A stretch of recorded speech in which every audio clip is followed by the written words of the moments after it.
Dans un futur proche, toute personne célibataire est arrêtée, transférée à l'hôtel sécurisé et a 45 jours pour trouver son âme sœur. Passé ce délai, elle sera transformée en l'animal de son choix. Pour échapper à ce destin, un homme s'enfuit et rejoint dans les bois un groupe de résistants nommé les Solitaires. Le film commence par un homme nommé David, qui est escorté dans un hôtel après que sa femme l'ait quitté pour un autre homme. David est emmené dans le fameux hôtel pour célibataires, on lui pose une série de questions sur son passé et sa sexualité. Il révèle que son frère faisait partie de l'hôtel auparavant. Celui-ci n'avait pas réussi à trouver un partenaire, c'est pourquoi il est devenu un chien, et c'est d'ailleurs le chien qui l'accompagnait à son arrivée à l'hôtel. Ensuite, il est emmené dans sa chambre après avoir été dépouillé de ses vêtements d'origine et a reçu de nouvelles paires de chemises, pantalons et chaussures. De l'extérieur de ses fenêtres, il aperçoit quelques corps inconscients allongés sur le sol et un autre groupe de personnes tenant des fusils tranquillisants. Plus tard, la directrice de l'hôtel entre dans sa chambre et lui explique qu'il est de son devoir de préparer psychologiquement David afin de trouver une partenaire convenable. C'est ici que nous apprenons que l'hôtel transforme les gens en animaux, s'ils ne tombent pas amoureux d'une personne qui leur ressemble dans un délai de 45 jours. Elle demande à David en quel animal il aimerait être transformé en cas d'échec. David répond à un homard, en disant qu'il vive plus de 100 ans et qu'il a toujours voulu nager depuis son adolescence. Elle évalue ensuite le choix de David et lui attache une main dans le dos. La raison étant pour que David comprenne à quel point la vie peut être facile à deux, mais pas quand on est seul. Le lendemain matin, David descend pour prendre son petit déjeuner. Un homme nommé John se retourne et se présente ainsi que son nouvel ami Robert. Il demande à David de se joindre à eux pour une promenade. Durant la journée, l'hôtel organise une fête dans le hall.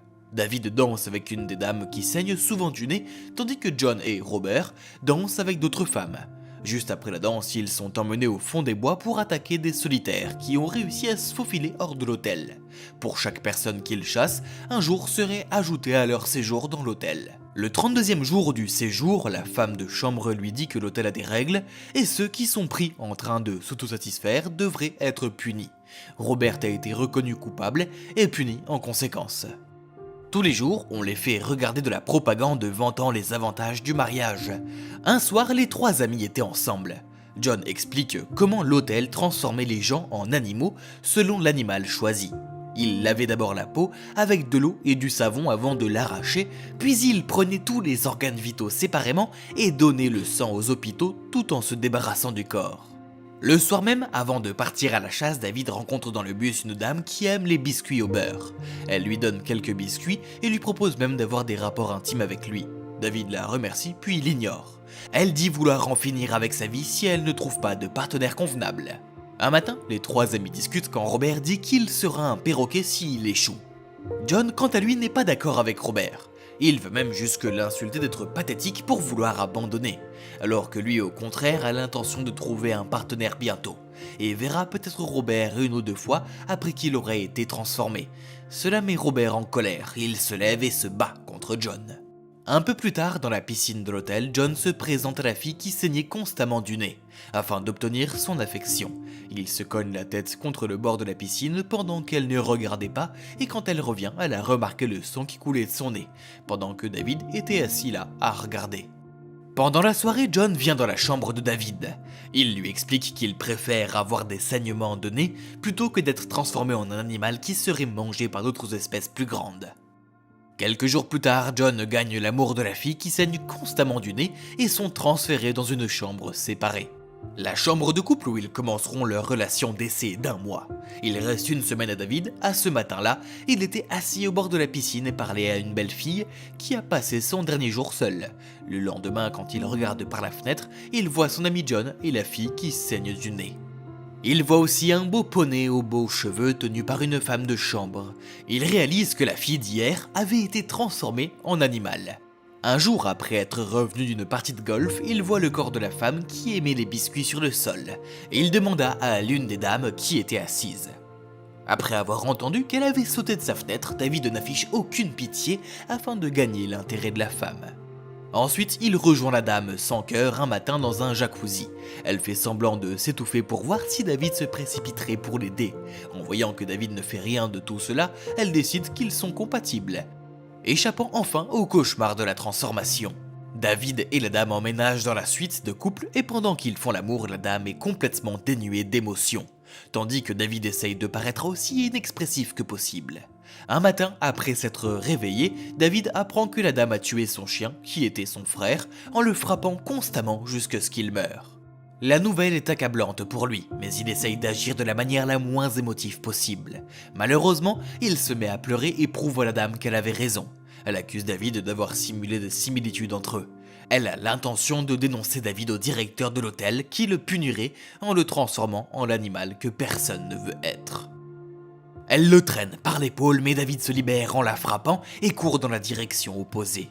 La dame court après David, mais avec l'aide de la femme de chambre, il utilise des fléchettes tranquillisantes sur sa femme sans cœur.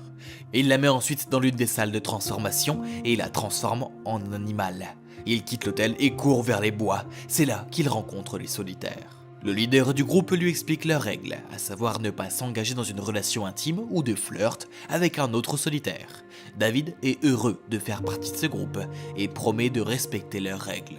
Un matin, après les avoir rejoints, le chef du groupe leur apprend à se cacher des employés de l'hôtel qui viennent souvent chasser les solitaires. David rencontre la narratrice du film pour la première fois au-delà d'un arbre. Comme elle l'a expliqué, elle a même rêvé le soir suivant qu'ils étaient heureux en mariage et qu'ils avaient fait l'amour. Peu après, l'hôtel a envoyé des gens à la recherche des solitaires. Robert, l'ami de David, le retient dans un endroit et se prépare à lui tirer dessus pour ajouter un jour de plus à son séjour. Mais la narratrice aide David. Pendant ce temps, nous découvrons que la femme de chambre travaille pour les solitaires. Elle donne une arme au chef du groupe et prévoit d'attaquer l'hôtel. Le lendemain, le chef de groupe s'est arrangé pour que les solitaires s'infiltrent dans l'hôtel. Pendant ce temps, le chef de groupe et la narratrice se rendent dans la chambre de la directrice de l'hôtel. Après être monté dans le bateau, David révèle le secret de son ami à la femme, qui consistait à se frapper la tête contre n'importe quel objet pour saigner du nez. Elle gifle David tandis que John le jette dehors. Quant au chef de groupe, elle bâillonne la gérante de l'hôtel et l'attache à une chaise. Elle piège également son mari pour qu'il pointe une arme sur sa femme et la tue, alors que l'arme n'était même pas chargée. Quand les solitaires reviennent, ils font la fête avec de la musique électronique. Le lendemain matin, David voit un homme apporter un lapin à la narratrice. Il devient jaloux et va à sa rencontre. Il lui explique qu'elle n'avait pas besoin de quelqu'un pour aller chercher des lapins pour elle, parce qu'il le ferait. Elle rougit et est d'accord avec cela. Au fur et à mesure que le temps passe, leur amour grandit aussi bientôt. Ils sont capables de communiquer sans dire un mot, simplement en utilisant différents signes de la main et des mouvements du corps. Un jour, ils décident de s'enfuir le jour suivant, qui était une journée de chasse qui tombait à point, car tout le monde penserait qu'ils avaient été capturés et transformés en animaux. Malheureusement pour eux, le chef a trouvé le journal de la narratrice juste à côté du ruisseau. Le livre contenait tout ce qui s'était passé et même ce qui allait se passer aussi. Le journal ne disait pas à qui il appartenait, mais leur leader était assez sûr de qui il fallait punir. Le jour suivant, elle emmène l'amante de David, notre narratrice, en ville avec un mensonge de couverture pour faire croire qu'elles vont voir un médecin, qui était censé guérir sa myopie. Après l'opération, notre narratrice s'est vite rendu compte qu'au lieu d'améliorer ses yeux, ils ont empiré. Sachant qu'elle avait été trahie, elle se bat avec son chef et la femme de chambre qui l'avait emmenée en ville, et tue la femme de chambre. Mais son chef s'en fichait, elle devait punir ceux qui avaient enfreint la règle, et a quand même ramené notre narratrice dans les bois avec les solitaires. Le jour suivant, David est venu rendre visite à la femme qu'il aimait tant. Elle n'a pas pu continuer à lui mentir et a décidé de lui dire qu'elle était aveuglée par leur chef. David lui dit de ne pas pleurer et qu'ils trouveront une solution. Plus tard dans la soirée, il lui apporta des fleurs et lui posa quelques questions sur ce qu'elle aimait faire, dans le but de trouver quelque chose qu'ils avaient tous deux en commun, mais ce n'était pas le cas. Après ce jour, il commence à lui apporter des choses à deviner, et quand elle a voulu lui donner un baiser, elle lui a dit qu'il ne pouvait pas continuer à vivre comme ça pour toujours et David savait cela. Par déception, il est parti pendant des jours. Il n'est pas allé la voir. Finalement, il est venu la rencontrer et lui a dit qu'il avait un plan pour eux. Il décide de lui expliquer dans leur langue de signes, mais demande si c'est vraiment ce qu'il veut. Tôt le lendemain matin, David frappe son chef avec un objet, elle perd immédiatement connaissance. Avant de l'attacher avec un tissu, il la porte jusque l'endroit où il a creusé sa tombe et la dépose à l'intérieur, la laissant sans protection contre une meute de chiens sauvages. Ensuite, lui et son amour s'enfuient de la forêt et arrivent dans une ville où ils trouvent refuge dans un restaurant. David commande une fourchette et un couteau, il choisit la fourchette comme étant la meilleure option pour ce qu'il s'apprêtait à faire. Il dit qu'il n'en a pas pour longtemps avant de se diriger vers les toilettes. La dernière chose que l'on voit est David qui dirige le couteau vers son œil pour s'aveugler. N'oubliez pas de vous abonner et à bientôt!